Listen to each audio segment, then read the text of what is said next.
এবং এই দিনকে স্মরণীয় করে রাখার জন্য সারা বাংলাদেশের মানুষ আপনার এই টক শোটি দেখতেছেন বা দেখবেন। যারা যারা দেখবেন সকলকে জানাচ্ছি সালাম।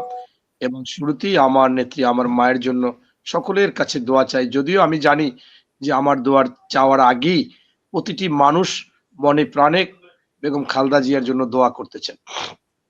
আমার স্ত্রী হাসপাতালে ৩ দিন আগে খুব প্রেশার বেড়ে গিয়েছিল আমাদের ওই রাজনৈতিক একটু প্রেক্ষাপট নিয়ে। সেই জন্য আমি বিআরবি হাসপাতালে তাকে ভর্তি করেছি। কেবিনে একা তো, আমি গতকালকে রাত্রে ছিলাম। থাকলে সারাদিন রাত্রি প্রায় জেগেছিলাম। সকাল ৬টা ৫-৭ মিনিটেই দেখি টিভি ছেড়ে দেখতেছিলাম এ চ্যানেল। হঠাৎ করে দেখি যে আমাদের নেত্রী নেই। আমি আমার ওয়াইফকে বলার সাথে সাথে সে তার সিট থেকে আমি যে সিটে, সেইখানে ভিজিটরের সিটে এসে বলল, "তুমি একটু মাথা ঠান্ডা করো।" তারপরে আমি মনে করেন থেমে গেলাম। কোথায় আছি, কিভাবে আছি? কারণটা হচ্ছে যে আমার ওয়াইফ, আমার এই সন্তানদের সাথে প্রচুর ছবি বেগম খালেদা জিয়ার। আমি যাইতাম, যাই বলতাম যে, "ম্যাডাম আমার ছেলে একটু ছবি তুলতে চায়।" ম্যাডাম কাছে নিয়ে তাকে আদর করে আমার ছেলের সাথে অনেকগুলো ছবি। তারপর আমার স্ত্রীর সাথেও ছবি তুলেছি। এই যে বিষয়গুলো, সেগুলো তো সাথে সাথে মাথায় আসছি। তারপরে এই দীর্ঘদিনের রাজনীতি, ৯০ এর স্বৈরাচার বিরোধী আন্দোলনে তার পিছে পিছে ছিলাম। এবং একজন গৃহিণী থেকে কিভাবে তিনি নেত্রী হলেন, এবং আপনাদের অনেক ছবি দেখবেন যে তিনি বাসনে করে খাবার খাচ্ছে। গ্রামে গেছে, সেখানে বাসনে সকলের সাথে খাবার খেয়েছে। কোন সময় নৌকায় উঠছে, সাঁতার জানে না, তারপরও দেশের জন্য নৌকায় উঠে, নৌকায় চলতেছিল। মানুষের মাঝে গিয়েছে, ছুটে গিয়েছে সব জায়গায়।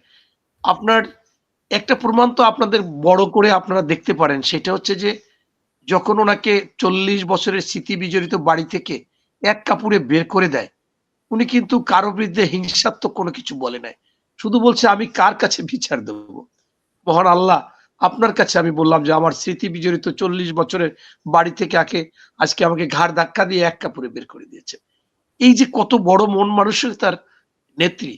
তাই আজকে যে বিষয়টা আপনি শুরু করেছিলেন, ভাই কথা শোনা যাচ্ছে না আপা মনে হয়। আমরা শুনতে শোনা পাচ্ছি। যাচ্ছে না? শুনতে পাচ্ছি। হ্যাঁ,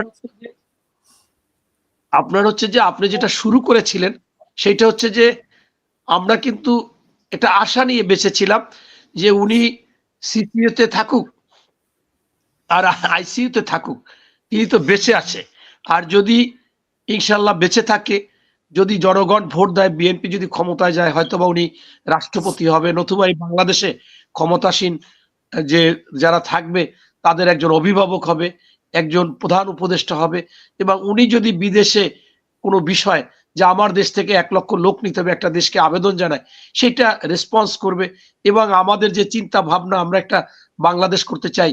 তারেক রহমান বলেছিল যে এই দেশকে আমি সিঙ্গাপুর, মালয়েশিয়া, কানাডা, আমেরিকা বানাতে চাই না, আমি এই দেশকে বাংলাদেশ বানাতে চাই। এই বাংলাদেশকে অনেকে অনুকরণ করবে, তারাও বাংলাদেশ বানাবে। তো সেইটা করতে গেলে তো বেগম খালেদা জিয়ার ভূমিকা ছিল আরো বেশি, এবং অনেক কিছু তার মধ্যে ছিল, তার অসমাপ্ত চিন্তা ভাবনাগুলো ছিল সেইটা। এবং দিন শেষে হচ্ছে যে তিনি আসবেন, ফিরে আসতেছে আমাদের মাঝে।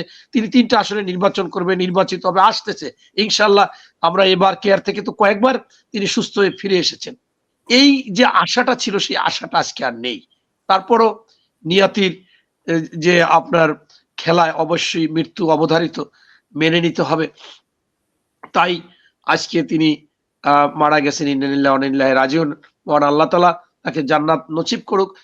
কিন্তু তিনি ইতিহাসে একজন মাইল ফলক। কারণ আপনারা জানেন যে তিনি আপসহীন কিভাবে ছিলেন। আজকে আপনি হেডলাইনও করেছেন আপসহীন।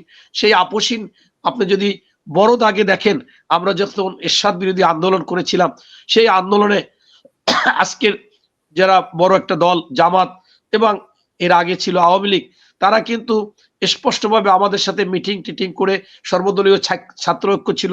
সেখানে যখন এই শেখ হাসিনা বা অন্যরা সেই এরশাদের নির্বাচনে গেল ৮৬-তে, তখন যাওয়ার আগে বলেছিল যে এরশাদের সাথে যারাই নির্বাচনে যাবে সেটা বড় করে বলেছিল শেখ হাসিনা, পাশাপাশি সেটাকে সাপোর্ট দিয়েছিল জামাত।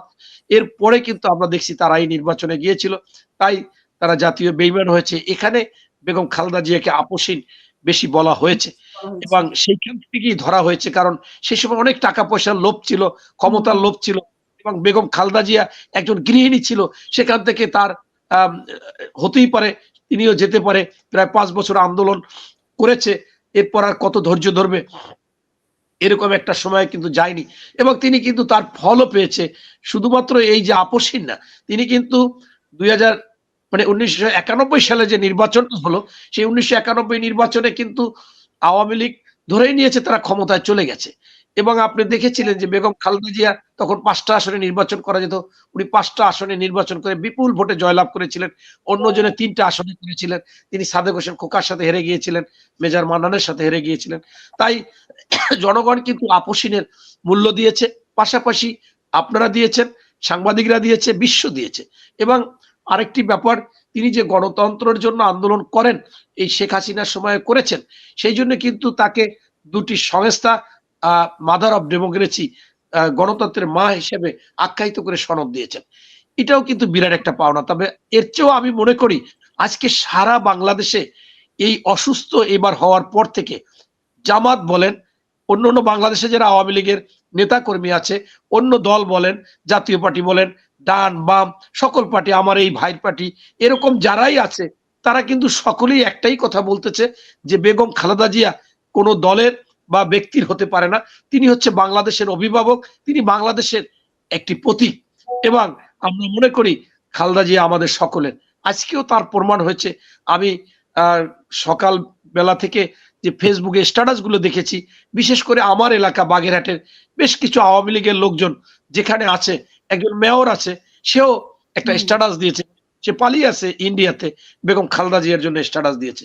এই কথাগুলো কিন্তু আমরা আগেও 2-1 ব্যতি রেখে জিয়াউর রহমানের ক্ষেত্রেও শুনেছিলাম। তাই আজকে খালেদা জিয়ার বিকল্প আসলে তো কিছু নেই। অনেকে বলে যে এর কি হবে, আমি মনে করি কিছু কিছু ব্যক্তির বেলায় বিকল্প হয় না। জিয়াউর রহমানের বিকল্প জিয়াউর রহমান, খালেদা জিয়ার বিকল্প খালেদা জিয়া। তবে তার নীতি নৈতিকতা, এই আমাদের শহীদ শরীফ ওসমান হাদি সবসময় ওর বক্তব্যগুলো, আজকে আমি 10-12টা বক্তব্য শুনেছি হাসপাতালে বসে বসে 4টের পরে, কেমন যেন ঘুরে হাদির বক্তব্যগুলো আমার কাছে আসে।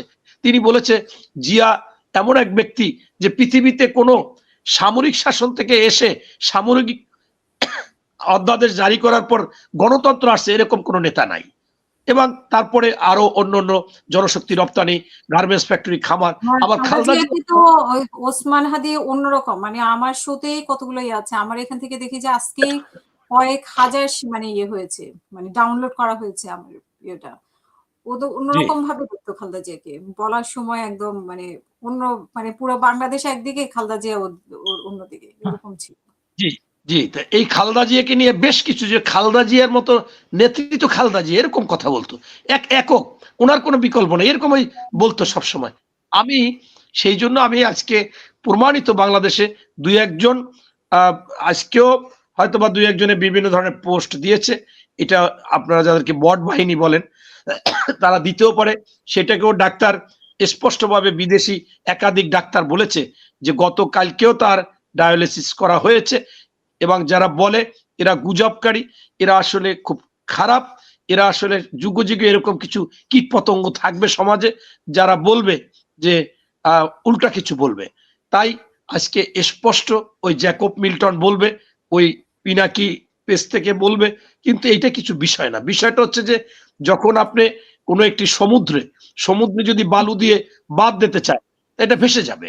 তাই আজকে বেগম খালেদা জিয়ার জনপ্রিয়তা দেশে এবং বিদেশে বিভিন্ন রাষ্ট্রনায়করা যেভাবে তাকে প্রশংসা করতেছে, শোক বার্তা জানাচ্ছে, এবং তাতেই প্রমাণিত হয় যে ওই সমালোচনা কোনো বিষয় না। এবং এইটা কখনো বিএনপি যে 3জন নেতা জিয়াউর রহমান, খালেদা জিয়া এবং তারেক রহমান, এরা আসলে এই সমালোচনাকে কিছু মনেই করে না। আপনারা দেখেছেন যে যখন খালেদা জিয়া অসুস্থ, এয়ার অ্যাম্বুলেন্স লাগবে, একাধিক দেশ ফ্রি দিতে চাচ্ছে, চিকিৎসা ফ্রি করতে চাচ্ছে, এর চাইতে আর কি পাওয়া হতে পারে। এবং গত পরশুদিন না তরশুদিন হাদির ওখানে যাওয়ার পরে একজন কটূক্তি করেছে তারেক রহমানকে, তাকে কিন্তু গ্রেপ্তার করেছে।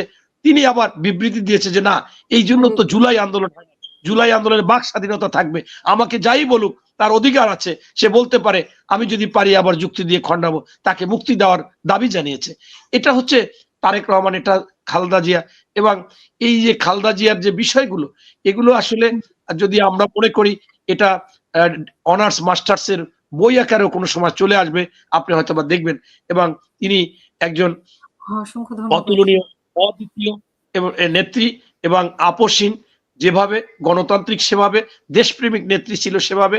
এবং ওনার কথা তো আপনারা শুনেছেন, আজকে এত কথা এসেছে, মানে এতগুলো পোস্ট এসেছে যে আমি আমার দেশ ছেড়ে কোথাও যেতে চাই না, আমার বিদেশে কোনো বাড়ি নাই, স্থান নেই। এরপর ওনার সন্তানদেরকে যখন টর্চার করে তখনও বলেছে যে আমার 2 সন্তানের যদি মৃত্যুবরণ হয় তাহলে আমার 18 কোটি সন্তান আছে, আমি সেই সন্তানদের নিয়ে বেঁচে থাকতে চাই। এটা যে কত বড় দেশপ্রেমের কথা! মায়ের হৃদয়ে আঘাত লেগেছে, আর মেরুদণ্ড সন্তানের ভেঙে দিয়েছে, আর একজনকে টর্চার করতেছে, তখনও সেই সন্তানের মৃত্যু একেবারে অবধারিত তারা নিশ্চিত করতেছে, তখনও যে মা বলতে পারে যে আমি বিদেশে যাব না এবং আমার সন্তানদেরকে মেরে ফেললো, আমি যাব না, আমার এই বাংলাদেশই আমার বাড়ি, এখানেই আমি থাকতে চাই, এখানেই আমার 18 কোটি সন্তান আছে। এটাই হচ্ছে বেগম খালেদা জিয়া। ধন্যবাদ।